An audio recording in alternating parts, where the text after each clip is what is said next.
जय हिंद। एक बार फिर से स्वागत है आप सभी का। आप जीके जीएस के इंपॉर्टेंट एमसीक्यू फॉर्मेट में क्वेश्चन होने वाले हैं। जैसा कि आप यहाँ पे देख भी रहे होंगे तो ये आपके पेपर से बहुत ज़्यादा रिलेटिव हैं और इम्पोर्टेंट हैं आपके लिए, तो सभी प्रश्नों को नोट कर लें और एक बार कमेंट बॉक्स में सभी लोग जय हिंद जरूर टाइप करें। और चलते हैं बिना किसी देरी के अपने पहले प्रश्न की तरफ। देखो यहाँ पे दिया गया है कि अग्निपथ योजना की घोषणा कब की गई थी। तो ये अग्निपथ योजना की जो घोषणा है वो कब की गई थी, तो आप सभी को पता होगा कि इसका सही जवाब आपका 16 जून 2022 हो जाएगा। 16 जून 2022, तो ऑप्शन बी आपका यहाँ पे सही जवाब हो जाएगा।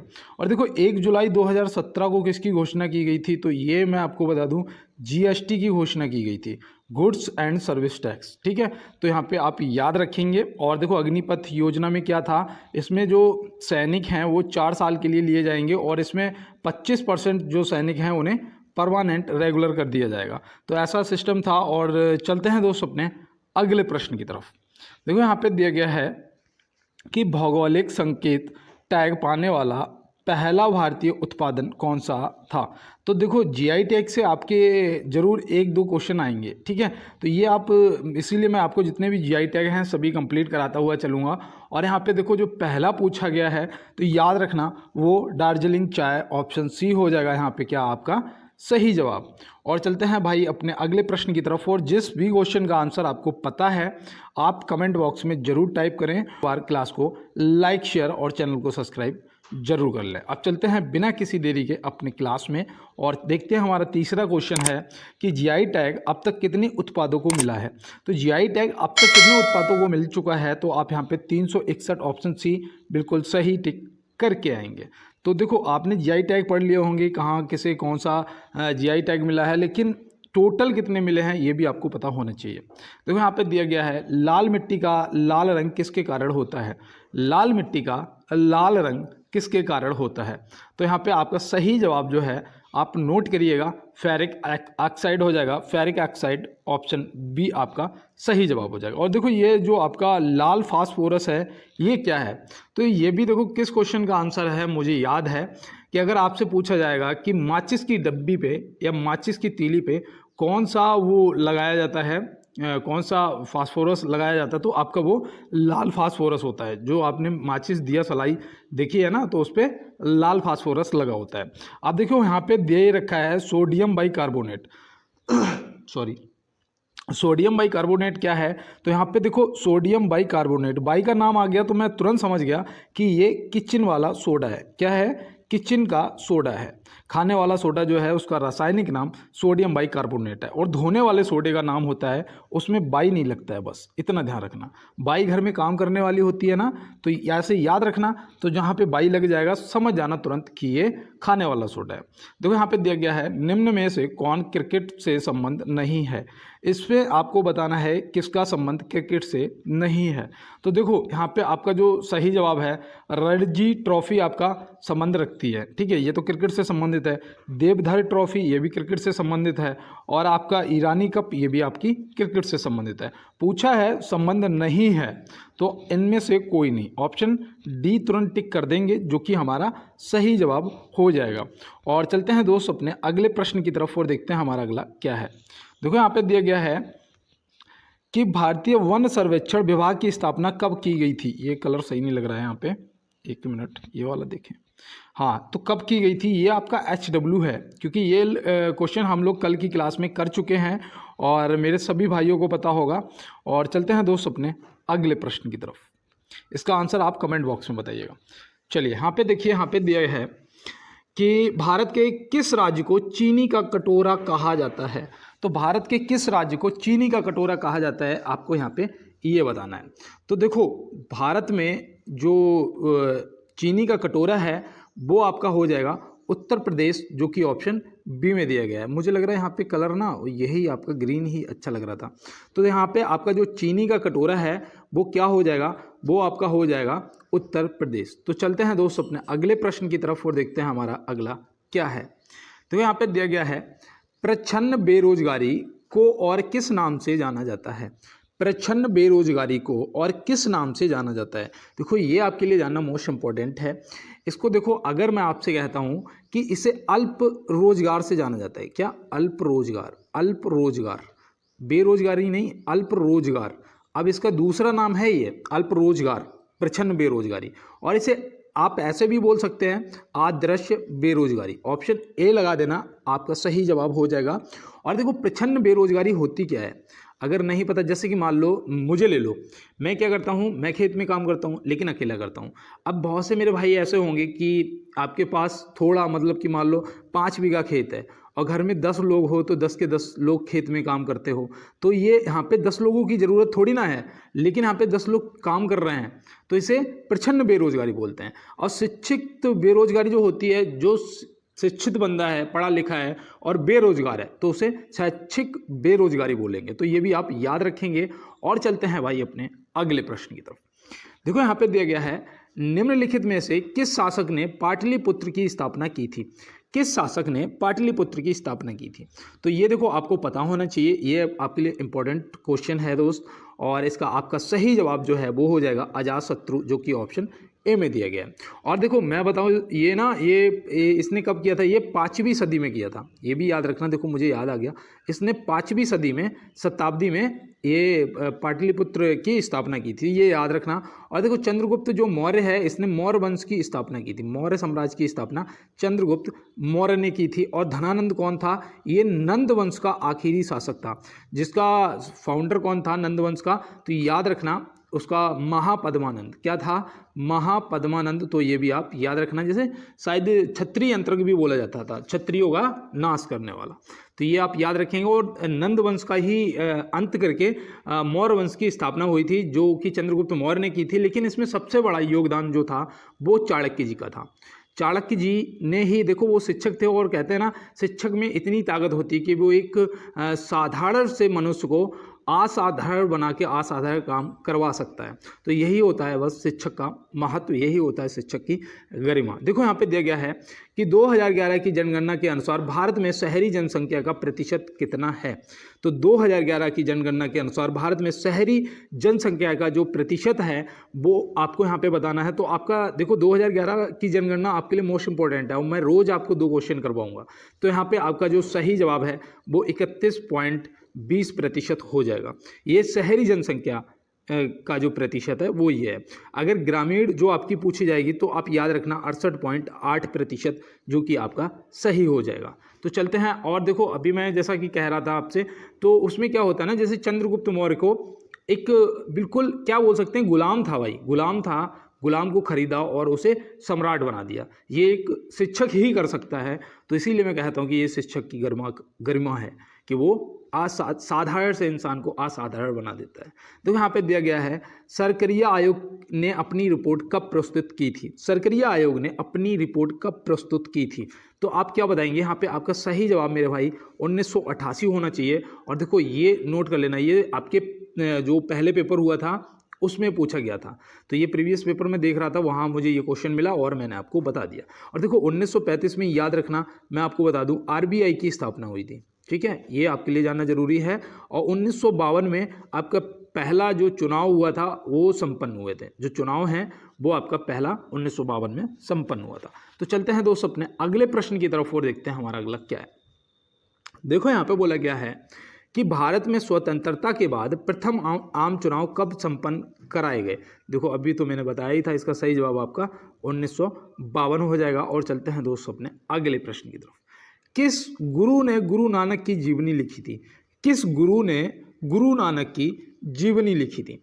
तो देखो पहले तो मैं आपको बता दूं, जो गुरु नानक जी हैं ये सिख धर्म के संस्थापक हैं, ठीक है, फाउंडर हैं। और दूसरा मैं आपको बता दूं, इनका जन्म पूछा जाएगा तो तलवंडी में हुआ था, ये भी आप याद रखना। और इनके पिता का नाम कालू मेहता था, ये भी आप याद रखना। देखो आपसे हो सकता है कि पूछ लिया जाए।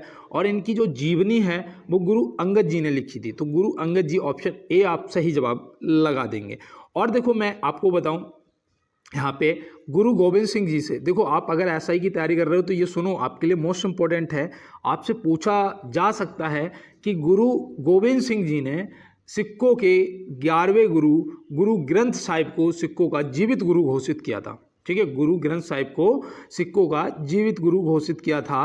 तो आपको ये यहाँ पे बताना है कि गुरु गोविंद सिंह जी ने कब किया था। तो आप तुरंत बताना है, यहाँ पे आपका सही जवाब हो जाएगा 1708। क्या हो जाएगा? 1708 में किया था।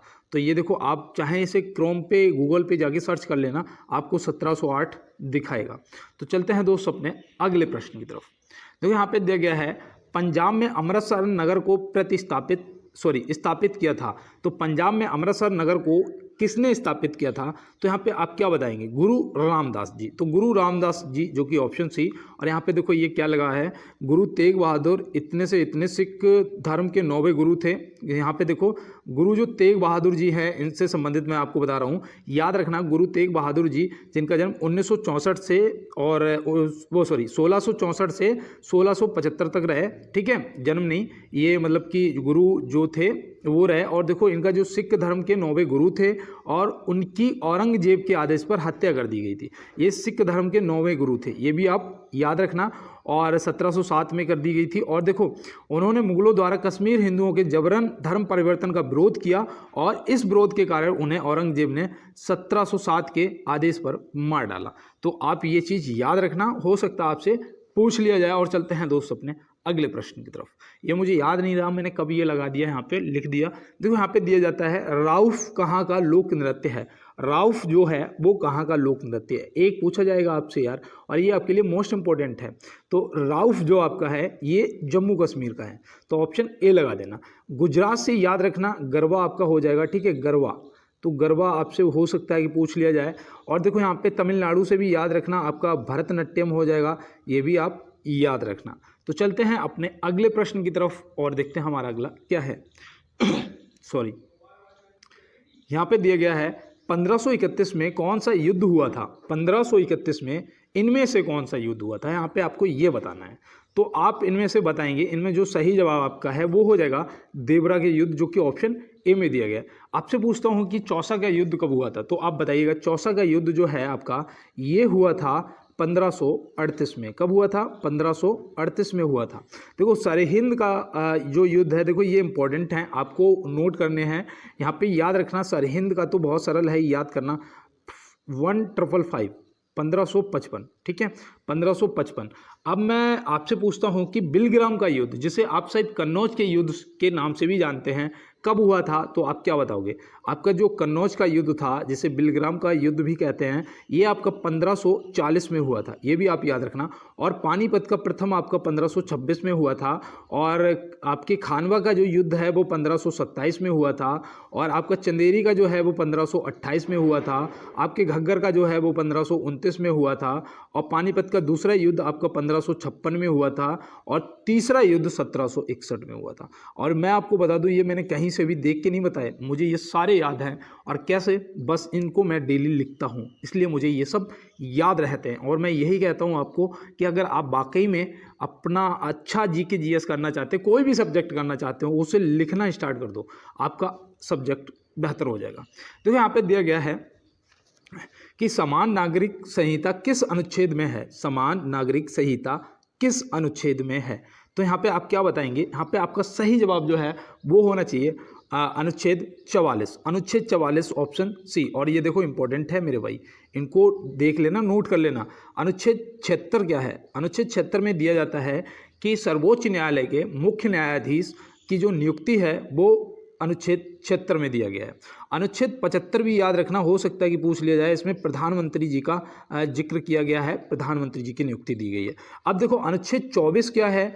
24 याद रखना, मैं आपको ऐसे बता दूं कि 16 साल से कम उम्र के बच्चे कारखानों में कार्य करना पूर्ण रूप से प्रतिबंध है। तो ये आप याद रखेंगे। अब देखो यहाँ पे मैंने जो नोट में कुछ लगाया है, ये भी देख लो कि हमारे संविधान के अनुच्छेद 44 में समान नागरिक संहिता को लेकर प्रावधान है। इसमें कहा गया है कि राज्य इसे लागू कर सकता है। इसका उद्देश्य धर्म के आधार पर किसी भी वर्ग विशेष के साथ होने वाले भेदभाव का पक्षपात को खत्म करना होता है। तो ये देखो समान नागरिक, मतलब समझ गए ना, किसी के साथ कोई भेदभाव नहीं धर्म के आधार पर कि तुम्हारा मुसलमान हो तुम और हम हिंदू हैं, ये कुछ भी नहीं। ये सब आर्टिकल 44 के तहत इसे समाप्त करते हैं।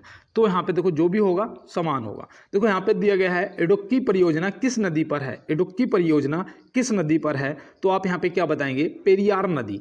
पेरियार नदी कहाँ पड़ती है, तो देखो इसमें भी दिया होगा मैंने कहीं कि इडुक्की बांध एक द्विलय चप्पाकार बांध है जो पेरियार नदी पर 2 ग्रेनाइट पहाड़ियाँ जिनका स्थानीय नाम कुरवान तथा कुर्ती के मध्य भारतीय राज्य केरल में स्थित है। कहाँ, भारतीय राज्य केरल में। और इनकी जो 2 पहाड़ियाँ हैं ग्रेनाइट की, उनकी नाम याद रखना, एक तो आपका कुरवान और एक कुर्ती। हो सकता है एसआई के पेपर में आपसे पूछ लिया जाए, इसलिए मैं आपको बता देता हूँ। और देखो यहाँ पे नर्मदा और महानदी भी दे रखा है, तो ये आप मुझे कमेंट बॉक्स में बताएंगे कि नर्मदा कौन सी दिशा में बहती है। देखो यहाँ पे दिया गया है दिफू दर्रा किस राज्य में अवस्थित है, ये आपका HW है। और इससे पहले की जो अगर क्लास को नहीं देखा है तो देख लेना दोस्त, उसमें मैंने हिमाचल प्रदेश, अरुणाचल प्रदेश, आपका जम्मू कश्मीर, इनसे रिलेटिव असम, आपका जितने भी जहाँ भी जो भी दर्रे हैं सब करवाए हैं। तो चलते हैं अपने अगले प्रश्न की तरफ। यहाँ पे दिया गया है कि जवाहर सागर परियोजना किस नदी पर है, जवाहर सागर परियोजना किस नदी पर है, तो आप क्या बताएंगे, तो आपका सही जवाब चंबल हो जाएगा। कौन से राज्य में स्थित है ये जो आपकी परियोजना है, बताइए आप, तो आप तुरंत बताएंगे भैया राजस्थान। RJ याद रखना, राजस्थान आपका सही जवाब हो जाएगा। तो चलते हैं अपने अगले प्रश्न की तरफ। देखो यहाँ पे दिया गया है हम्पी कौन सी नदी पर स्थित है, हम्पी जो आपका है ये कौन सी नदी पर स्थित है, तो आप क्या बताएंगे, तो आपका सही जवाब तुंगभद्रा होना चाहिए, जो कि ऑप्शन सी में दिया गया है। और आप लोगों का इतना अच्छा सपोर्ट है, आप देख रहे होंगे यहाँ पे मैं कंटिन्यू आपको क्वेश्चन कराता जा रहा हूँ। और मैं आपसे एक बार फिर से यही कहूँगा कि अगर आप अपने भाई छोटे भाई को सपोर्ट करते हो तो यार एक बार थंब वाला लाइक वाला बटन जरूर दबा दो, और साथ में चैनल को सब्सक्राइब भी कर लेना, और बेल आइकन को बिल्कुल दबाना। और कमेंट बॉक्स में मुझे जो भी मेरे भाई मुझे बहन कमेंट करते हैं उन सभी को बहुत बहुत धन्यवाद मेरी तरफ से। यहाँ पे दिया गया है यक्षगान किस राज्य से संबंधित है, यक्षगान जो है वो किस राज्य से संबंधित है। देखो ये आपको पता होना चाहिए, आपके लोक नृत्य और त्यौहार आपको पता होने चाहिए, क्योंकि एक क्वेश्चन आपसे पूछा जाएगा।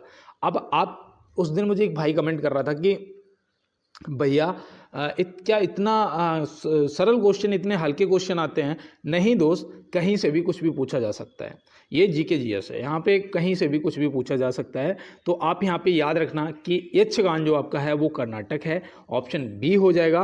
और कर्नाटक से मैं आपको और बता देता हूँ कि हो सकता है यक्षगान कर्नाटक से ना पूछ के आपसे डोलू कुनिथिया पूछ ले, क्या डोलू कुनिथिया पूछ ले, तो ये भी आप याद रखना। और देखो आंध्र प्रदेश से आप याद रखना आपका कुचिपुड़ी हो जाएगा, ठीक है, आंध्र प्रदेश से आपका कुचिपुड़ी हो जाएगा। और केरल से आपका कथकली हो जाएगा, ठीक है। तो कथकली और कथक भी याद रखना, कथक आपका उत्तर प्रदेश से संबंधित है, उत्तर प्रदेश से, और कथकली जो है वो केरल से संबंधित है।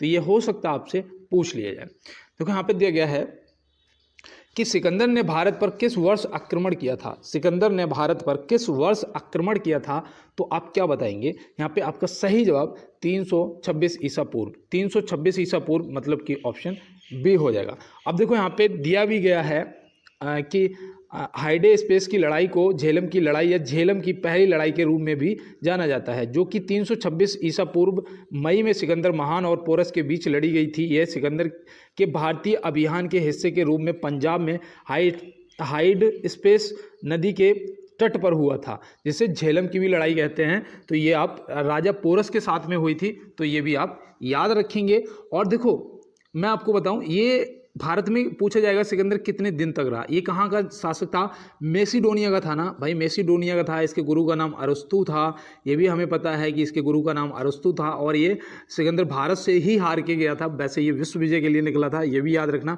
और देखो मैं आपको बताऊं, ये भारत में 19 महीने रहा, ये भारत में 19 महीने तक रहा, ये भी आप याद रखेंगे। तो चलते हैं दोस्तों अपने अगले प्रश्न की तरफ।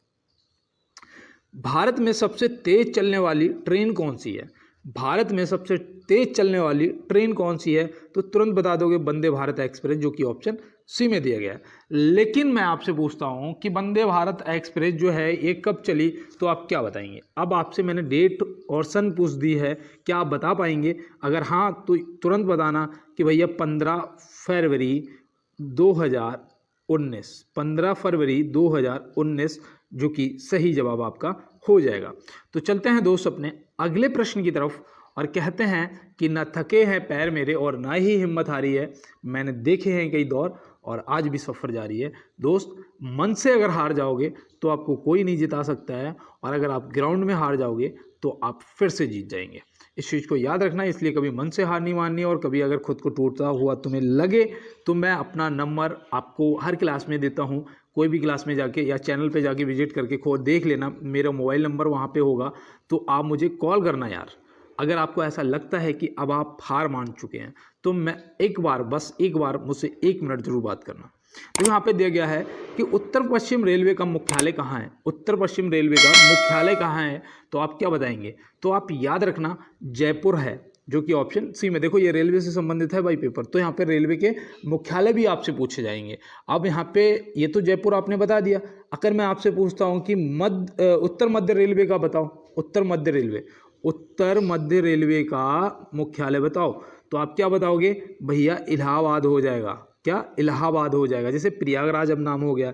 मैं आपसे पूछ रहा हूँ कि उत्तरी रेलवे का मुख्यालय बताओ, तो आप क्या बताओगे? नई दिल्ली हो जाएगी। क्या? नई दिल्ली हो जाएगा, तो तुरंत आप बता देंगे। तो चलते हैं दोस्त अपने अगले प्रश्न की तरफ और देखते हैं हमारा अगला क्या है।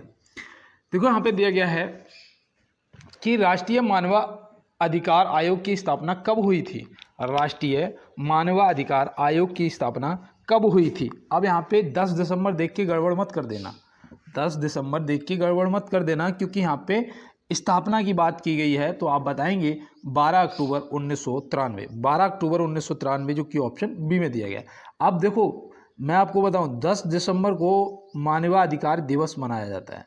मैं यहाँ पे डी की जगह बी बना रहा हूँ, बताओ।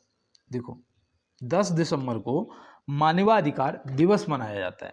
तो ये अब आप याद रखेंगे। और चलते हैं अपने अगले प्रश्न की तरफ।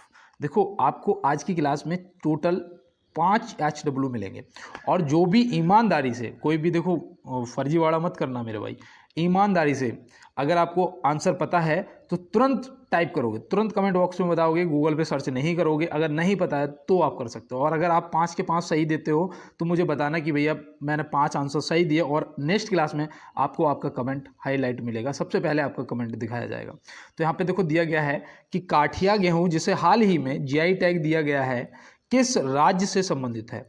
तो ये आपका, देखो मैंने कल भी आपको GI टैग पढ़ाए थे, ये आपका HW है, और इसका ये आपका कौन सा होगा? 2 नंबर का HW होगा। अभी 3 क्वेश्चन आपके बकाया हैं।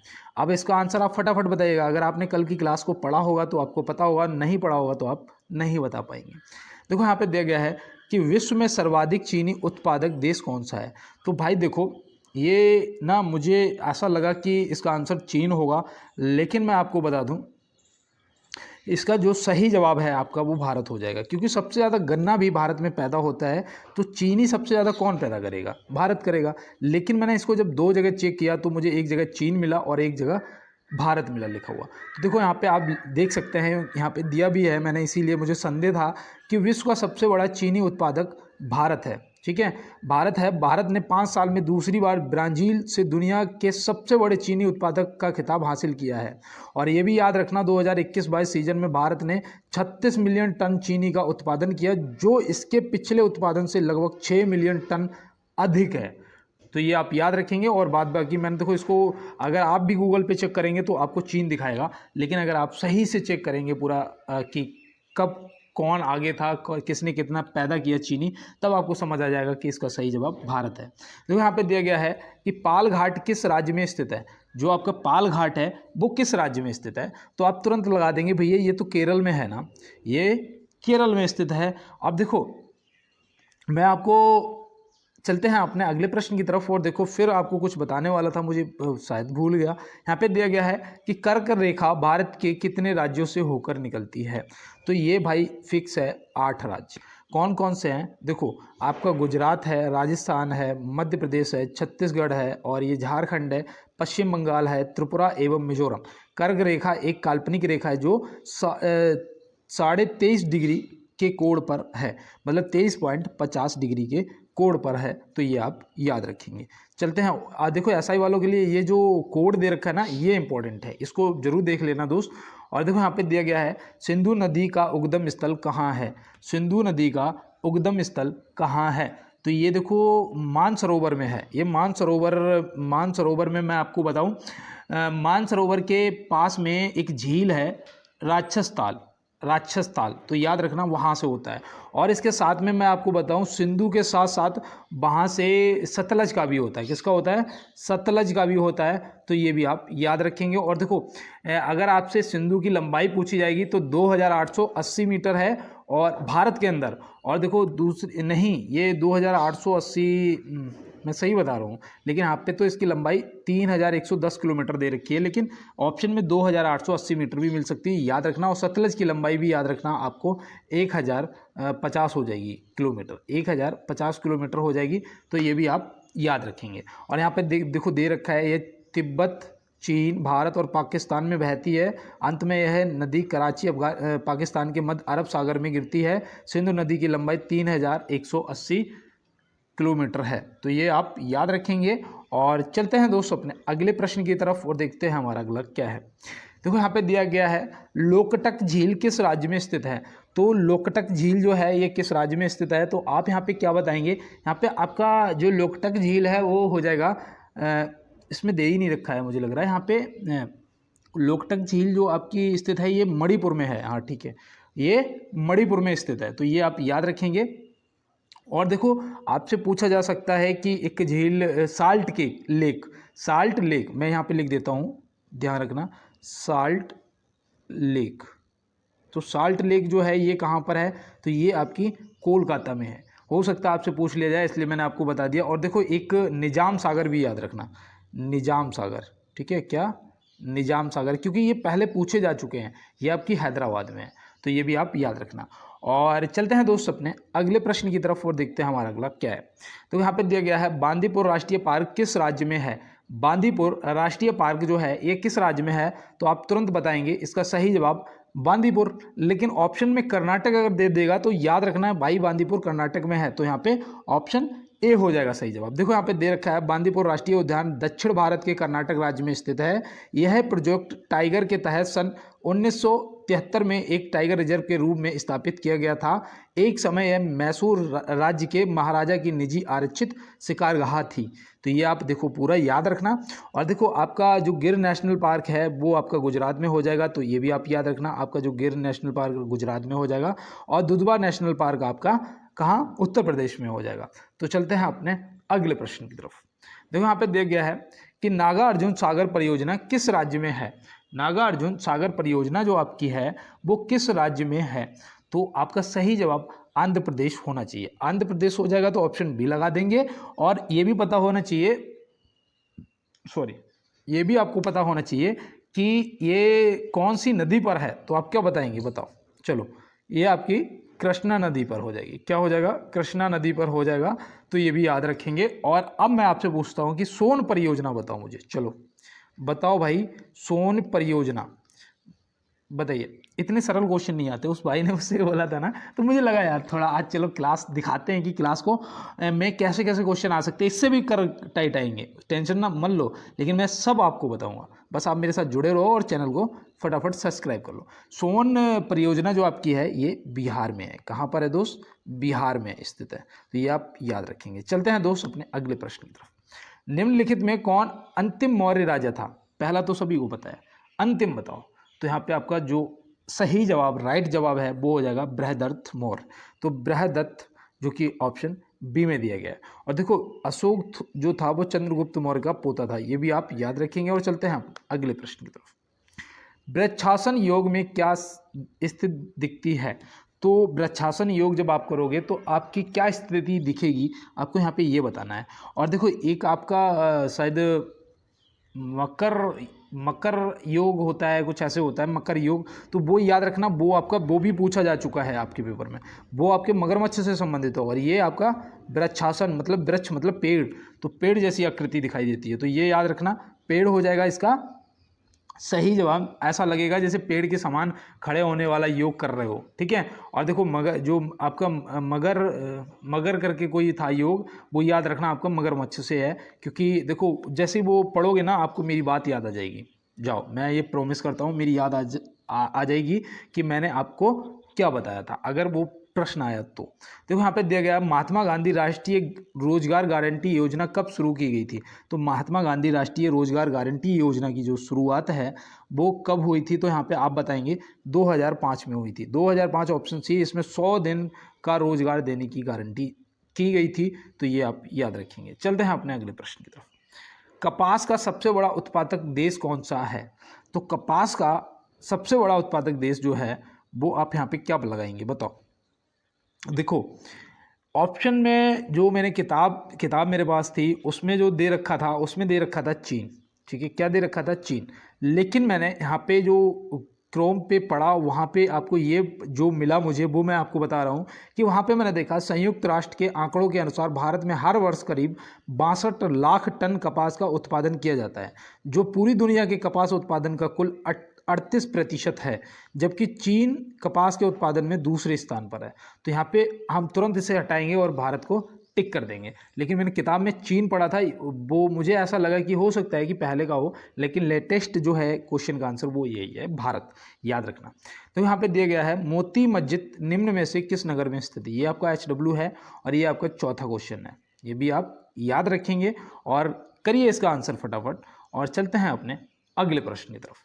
और मैं देखना चाहता हूं कि कौन कौन ऐसा मेरा भाई है जिसने मुझे प्रॉपर सभी क्वेश्चनों के आंसर करे हैं।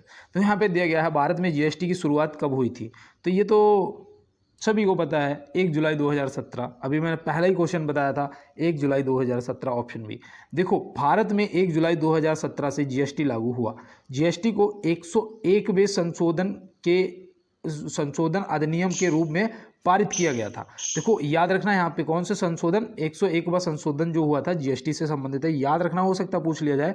अधिनियम से पारित किया गया था। भारत के राष्ट्रपति ने 12 अप्रैल 2017 को केंद्रीय GST कानून को स्वीकृति दी। यह पूरे भारत में वस्तु एवं सेवाओं के निर्माण, बिक्री और उपभोग पर अप्रत्यक्ष कर है। कैसा कर है? अप्रत्यक्ष कर है। देखो यहाँ पे ये भी मैंने आपको जितना हो सकता है उतना बताता हुआ चल रहा हूँ, और इनको दोस्त एक बार नोट कर लेना, हो सकता है स्क्रीनशॉट ले लो फटाफट। और चल रहा है अपने अगले प्रश्न की तरफ।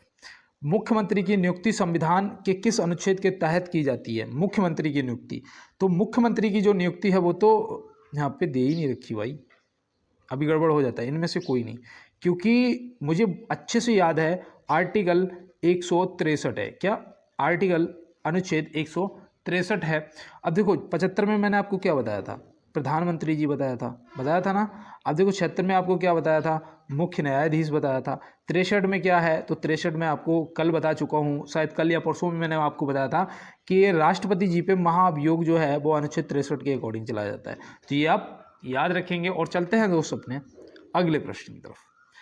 तो यहाँ पे दिया गया है प्रधानमंत्री पद से पद त्याग करने वाले प्रथम व्यक्ति हैं। तो प्रथम व्यक्ति वो कौन है, तो हम यहाँ पे बताएंगे प्रधानमंत्री पद से पद त्याग करने वाले प्रथम व्यक्ति कौन है। तो यहाँ पे आपका जो सही जवाब है वो हो जाना चाहिए मोरारजी देसाई, ऑप्शन सी हो जाना चाहिए। अब एक चीज़ मैं आपको और बताऊँ, देखो अगर आपसे प्रश्न पूछा जाएगा कि सबसे कम कार्यकाल किस प्रधानमंत्री का रहा, तो आप क्या बताओगे, बताओ। तो आपका सही जवाब होना चाहिए चौधरी चरण सिंह। क्या हो जाएगा, चौधरी चरण सिंह सही जवाब आपका हो जाएगा। अब देखो मैंने उस दिन बताया था कि किसान घाट बताया था ना, किससे संबंधित है आप कमेंट बॉक्स में बताना, मैंने शायद कल की क्लास में ही आपको बताया था। और देखो आपका ये तो सबसे कम हो जाएगा चौधरी चरण सिंह। अगर सबसे ज़्यादा किस प्रधानमंत्री का कार्यकाल रहा तो आप क्या बताओगे, तो तुरंत याद रखना जवाहरलाल नेहरू जी। माय एक्सपेरिमेंट तो गांधी जी की है ना बुक का नाम, और इस प्रश्न का सही जवाब सी हो जाएगा। देखो जवाहरलाल नेहरू जी की बुक का नाम क्या है बताओ, डिस्कवरी ऑफ इंडिया, सही बता रहा हूँ ना, ठीक है। चलो अगला क्वेश्चन है हमारा, नीति आयोग का अध्यक्ष कौन होता है। नीति आयोग का अध्यक्ष कौन होता है, देखो जल्दबाजी में ना ऐसी टिक गलत हो जाता है जैसे मुझसे हुआ अभी। तो नीति आयोग का जो अध्यक्ष होता है वो प्रधानमंत्री होता है, यहाँ पे ऑप्शन सी लगा देना। देखो 1 जनवरी 2015 को योजना आयोग को एक नई संस्था नीति आयोग द्वारा प्रतिस्थापित किया गया। मतलब पहले ये योजना आयोग होती थी, फिर इसे 1 जनवरी 2015 को नीति आयोग बना दिया गया, याद रखेंगे, प्रतिस्थापित कर दिया गया, जिसमें सहकारी संघवाद की भावना को प्रतिध्वनित करते हुए अधिकतम शासन न्यूनतम सरकार की दृष्टि की परिकल्पना के लिए नीचे से ऊपर दृष्टिकोण पर जोर दिया गया। तो ये आप याद रखेंगे। और चलते हैं अपने अगले प्रश्न की तरफ। देखो यहाँ पे दिया गया है, भारतीय संविधान में मूल कर्तव्यों को शामिल करने का विचार किस देश के संविधान से लिया गया है। तो किस देश के संविधान से लिया गया है, तो आप यहाँ पे क्या लगाएंगे, यहाँ पे आपका सही जवाब रूस होना चाहिए। भाई किस देश के संविधान से लिया गया है, रूस के संविधान से लिया गया है। तो यहाँ पे देखो मौलिक कर्तव्यों का विचार रूस के संविधान से प्रेरित है। इन्हें 42वें संविधान संशोधन अधिनियम 1976 द्वारा स्वर्ण सिंह समिति की सिफारिश पर संविधान के भाग 4A में शामिल किया गया था। तो ये देखो आपके लिए मोस्ट इंपॉर्टेंट है भाई, मैं इस पर हैशटैग बना रहा हूँ, इसका स्क्रीनशॉट ले लो, इसे लिख लो ताकि आप भूल मत जाना, क्योंकि सब में जो यहाँ पे दे रखा है इसमें याद रखना मौलिक कर्तव्यों का जो विचार है वो 42वें संविधान संशोधन अधिनियम 1976 द्वारा किसकी, सरदार स्वर्ण सिंह समिति के सिफारिश पर भाग 4A में शामिल किया गया। तो ये आपके लिए जाना मोस्ट इंपॉर्टेंट है। और मैंने आपको बताया था उपराष्ट्रपति का जो पद है वो कौन से देश के संविधान से लिया गया। तो देखो यहाँ पे ये तो हम लोग कर चुके ना, हाँ ये वाला प्रश्न है, तो आप बताइएगा उसका आंसर। और यहाँ पे देखिए दिया है, किस अनुच्छेद के अंतर्गत केंद्र सरकार और राज्य सरकारों को निर्देश दे सकती है। भाई वेरी वेरी मोस्ट इंपॉर्टेंट यार, ये प्रीवियस ईयर क्वेश्चन है आपके। अब आप बताइएगा कि आप मुझसे क्या चाहते हैं, मैं और भी आपको जितना हो सकेगा उतना क्वेश्चन दूंगा, लेकिन बस आप भी एक वादा करो कि भैया मैं कंटिन्यू पढ़ूंगा, हर क्लास को लाइक भी करूंगा और चैनल को सब्सक्राइब भी कर लिया है। तो यहाँ पे देखो राज्य सरकारों को निर्देश दे सकती है 256 अनुच्छेद 256 ऑप्शन बी लगा देना। देखो 368 क्या है, 368 मैंने बताया संविधान में संशोधन करना हो तो 368 अनुच्छेद। 19 आपको अभिव्यक्ति की जो मतलब बोलने की जो स्वतंत्रता है वो 19 में दी गई है, जैसे कि आपके पत्रकार लोग हैं तो याद रखना। और देखो यहाँ पे दिया गया है कि अनुच्छेद 256 है, राज्य और संघ का दायित्व प्रत्येक राज्य की कार्यपालिका शक्ति संसद द्वारा बनाए गए कानूनों और उस राज्य में लागू होने वाले किसी भी मौजूदा कानून का अनुपालन सुनिश्चित किया जा सके और संघ की कार्य शक्ति देने का विस्तार का उपयोग करना है। तो ये आप याद रखेंगे 256 आपसे पूछा जा सकता है। और चलते हैं अपने अगले प्रश्न की तरफ। किस विदेशी यात्री ने भारत का दौरा सबसे पहले किया था, किस विदेशी यात्री ने भारत का दौरा सबसे पहले किया था, तो आप यहाँ पे क्या बताएंगे, बताइए। तो यहाँ पे आपका सही जवाब मैगस्थनीज होना चाहिए, जिसकी पुस्तक का नाम क्या था बताइए, क्या था, इंडिका थी ना भाई, इंडिका थी ना, तो ये आप याद रखेंगे। देखो सेल्यूकस निकेटर कौन था, ये सिकंदर का सेनापति था जो चंद्रगुप्त मौर्य से भिड़ गया था और ये मुखी खा के गया था, तो याद रखना हार के गया था। और चलते हैं अपने अगले प्रश्न की तरफ। शून्य की खोज किसने की थी शून्य की खोज किसने की थी, तो शून्य की खोज भाई ये देखो भारत ने दुनिया को शून्य दिया, वरना 1 से 9 तक ही थे, 10 तक कोई नहीं था। ये शून्य की देन, जो शून्य की देन है ना वो क्या है, वो भारत की देन है। तो आप बताएंगे हमारे आर्यभट्ट जी, जो कि यहाँ पे ऑप्शन ए में दिए गए हैं। देखो भारत में 5वीं शताब्दी के मध्य में शून्य का आविष्कार आर्यभट्ट जी ने किया, उनके बाद ही ये दुनिया में प्रचलित हुई, पर आर्यभट्ट ने गणनाओं और आधुनिक नंबर सिस्टम को लिखना शुरू किया। तो ये आप याद रखेंगे और मैं उम्मीद करता हूँ ये प्रश्न आपको समझ आ गया होगा। और देखो यहाँ पे मैंने आपसे 5 क्वेश्चन पूछे थे, ये 5वां क्वेश्चन है कि टेबल टेनिस से जुड़ा अंतर्राष्ट्रीय शासी निकाय कौन सा है। और ये देखो दोस्त, ये पेपर में जब ऐसे ही डिक्टो छपेंगे ना तो ये मत कहना कि भैया मुझे आपने पहले नहीं बताया था, ठीक है। और कबड्डी से संबंधित भी बताना। देखो मैंने आपको कबड्डी भी बताया था और टेबल टेनिस भी बता चुका हूँ और क्रिकेट भी, क्योंकि यहाँ पे मैं तीनों को देख रहा हूँ और तीनों मैंने आपको बताए हैं। चलते हैं, और ये कल की क्लास का प्रश्न है यार सॉरी। यहाँ पे पूछा गया है कि नाट्य शास्त्र की रचना किसने की थी, नाट्य शास्त्र की रचना किसने की थी। ये देखो ये आपके प्रीवियस पेपर का क्वेश्चन है भाई, पूछा हुआ। आप क्या बताएंगे, भरत मुनि जी ने की थी। किसने की थी, भरत मुनि जी ने की थी। वेद व्यास जी ने क्या करा था, इन्होंने महाभारत लिखा था ना, बताओ। अब देखो सबसे बड़ा महाकाव्य है महाभारत, ये भी याद रखना। और देखो वाल्मीकि जी ने क्या किया था, रामायण को लिखा था, ये भी याद रखना, ठीक है। लेकिन रामचरितमानस किसने लिखी थी बताओ, कि ये कमेंट बॉक्स में आप एक क्वेश्चन मेरी तरफ से कि रामचरितमानस किसने लिखी थी, आप कमेंट बॉक्स में बताएंगे। और देखो मैं आपको बता दूं, अगर किसी को ऐसा लगता है कि नहीं होगा, उससे नहीं हो सकता है या वो नहीं कर पाएगा, तो मैं उसके लिए उसको बता दूं दोस्त कि कहते हैं ना कि कोशिश करने वाले की कभी हार नहीं होती। किसी ने कहा था कि डूबती हुई नैया कभी पार नहीं होती, और फिर उसका रिप्लाई आया था कि कोशिश करने वालों की कभी हार नहीं होती। तो दोस्त हारना नहीं है, कोई नहीं हारता है, हमारे जैसे लोग, हमसे भी नीचे लेवल के लोग, कभी निकलना रोड पे और देखना कि ऐसे ऐसे लोग हैं जिनकी छत नहीं है सर पे, फिर भी जीवन जी रहे हैं। और एक आप हो, एक हमसे भी ऊपर के लेवल के लोग हैं। तो देखो, जो हमारे पास होता है उसकी हमें वैल्यू नहीं होती है, सच्चाई है। लेकिन दोस्त, जो हमें चाहिए उसके लिए तो हम मेहनत कर सकते हैं ना। तो दोस्त, रेगुलर मेहनत करना है। रात की अगर नींद अधूरी रह रही है तो याद रखना, आंखों से, खुली आंखों से देखा हुआ सपना आपका पूरा हो रहा है। अगर रात की नींद अधूरी रह रही है तो याद रखना मेरे भाई कि आपकी खुली आंखों से देखा हुआ सपना पूरा होने वाला है। तो आप सभी को बहुत बहुत बधाई, और मैं यही कहूँगा कि आप सभी का इस बार 100% सिलेक्शन हो जाए, और आप भी अपने भाई की क्लास को यार एक बार लाइक, शेयर और चैनल को सब्सक्राइब जरूर कर लेना। मिलते हैं दोस्त अगली क्लास में अगले कुछ प्रश्नों के साथ में। तब तक के लिए मेरे सभी दोस्तों को मेरा जय हिंद।